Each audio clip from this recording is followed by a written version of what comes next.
I've been telling y'all for years that what happens in certain fringe states will affect us all if we do not pay attention, and I want you to know about this one, because this is something some of the anti-gun states have been looking at for a while. Before I jump into that, I want to thank the sponsor of the video, and that's Lear Capital. And I also want you to check out their new report called $3,200 Gold. It's pretty interesting. It explains the correlation between our rising debt and the rising cost of gold. It's no secret that our government is addicted to printing money, and it's not going to stop. But if you believe that, like I do, then I encourage you to call now and get the free report to understand how rising debt means rising gold. If you ever thought about investing, now is a good time to check it out. It's great information by our friends at Lear Capital. There's absolutely no obligation to purchase, just free education. They will answer your questions. There's a lot of volatility out there, and if you've been considering gold, now is a great time to look into it. Many of you have made purchases. I've done it myself, and I'm very, very glad I did. Call 1-800-260-5075. Again, that's 1-800-260-5075, or head to leargg.com to learn more. All right, y'all. Before I tell you about what's going on with this bill, I have a huge announcement to make. Tomorrow is Tuesday, come on, watch work, the 20th, February 20th. Our new podcast, the Liberty Lounge podcast, goes live tomorrow. I'll have links down below to the YouTube channel as well as the Spotify and Apple podcast link. You can get it wherever you listen to podcasts and download podcasts.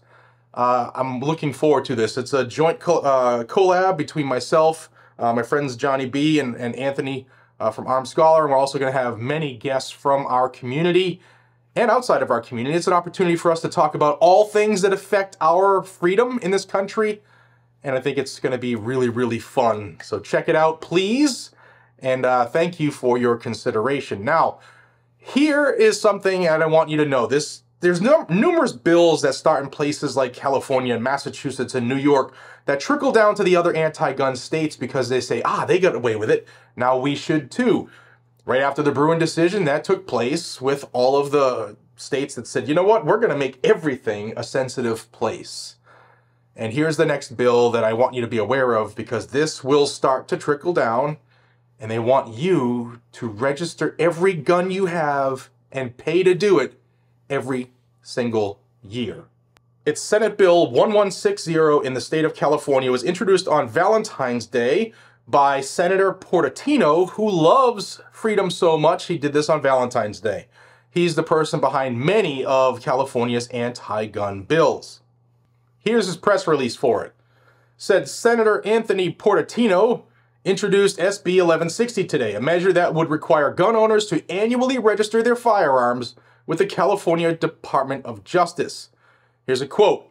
SB 1160 will give the state better data and help us understand how many firearms are in private hands and who owns them. Currently, we only have rough estimates on how many firearms are in California. This important step toward registration will also increase accountability and responsible gun ownership as we collectively endeavor to increase public safety. SB 1160 would require every firearm in the state to be annually registered with the Department of Justice. An annual fee would be deposited into a special fund for the purpose of carrying out the administration and enforcement of the firearm registry. The bill would require the department to establish and maintain a system for the annual registration of firearms and make the registration information available to other law enforcement agencies.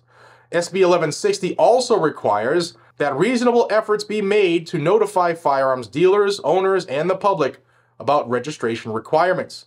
Under SB 1160, registration will not be deemed as evidence that the firearm is lawfully permitted or that the registrant is the lawful owner of the firearm. The measure will prohibit the possession of an unregistered firearm, a violation that would be punishable as an infraction. Yeah, no, criminals don't follow law. Another quote. This statute, which requires gun owners to register each firearm annually, is an important tool to remind all citizens of the civic responsibility that comes with owning a firearm. Indeed, the historic roots for this statute trace back to colonial America and serve as a reminder that with ownership comes responsibility. And that was attorney Brian Hennigan, who suggested the bill to the senator. And Senator Portantino, like I said, is California gun controllers' king. During his time in the Assembly, he successfully authorized local governments to prohibit the open carry of handguns and rifles in certain areas, and as a senator, he has raised the firearm purchase age in California to 21. He's also authorized legislation related to firearm storage and gun purchase safeguards, as well as legislation that reduces the number of firearms an unlicensed individual is annually able to sell and the frequency with which they are able to sell. Most recently, he authored legislation aimed at preventing tragic school shootings and the major gun reform measure that offers a new tool to combat the rise in gun violence to save lives, a private right of action, meaning you can get sued by private people. Last year, he partnered with Governor Newsom and Attorney General Bonta to enact SB 2, which implements significant improvements to strengthen California's existing concealed carry weapon laws. And for those who are unaware, that is the sensitive places doctrine that I mentioned earlier. So this is the guy who is behind just about all of California's gun control legitimately. And the new one is, hey, you're going to have to register that gun every single year and pay us every single year. And if you don't like it, it's a $1,000 fine. And this will not stop crime. There's no criminal that's going to say, I need to start following this, and here's $1,000 for each one of my guns that you don't know about. And of course, this doesn't apply to law enforcement and military personnel in the state. Yeah, and I'm sure it doesn't apply to their private security or whoever they have keeping them safe. I wanted you to be aware of this. This is something that probably will pass in California, and you're going to see Kathy Hochul in New York go, and Michelle Lujan Grisham in New Mexico go, and Maura Healey in Massachusetts go, and in New Jersey, and in Hawaii, You get the point. It's time for us to pull together, get the news out, be aware of what's going on, kind of like the old join or die shirt.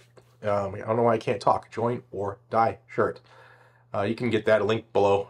TriStar Trading. But wanted you all to be aware. This is something that, as I was in Phoenix, I got to speak to several people that came from California to the event I was speaking at, and they were upset about this bill, and even more upset that nobody knew about it. So here's an effort to make sure people know about it. Like the video and share it so more people understand what's going on. Subscribe to this channel if you want more hard-hitting Second Amendment news every day, as long as I'm not traveling all day like I was yesterday. And also, check out Liberty Lounge. Link to the YouTube channel, the Apple podcast, and the Spotify podcast are down below. It's going to be a really, really good time. I look forward to seeing y'all over there on a long-form conversation format. Until we see each other again, be safe, stay vigilant, and carry a gun to keep you, your friends, your family, your community safe. It's your right to do that. And it's not a right given to us by the government, and it's not even a right that's given to us by the Constitution. It's already pre-existing that. Take care, y'all.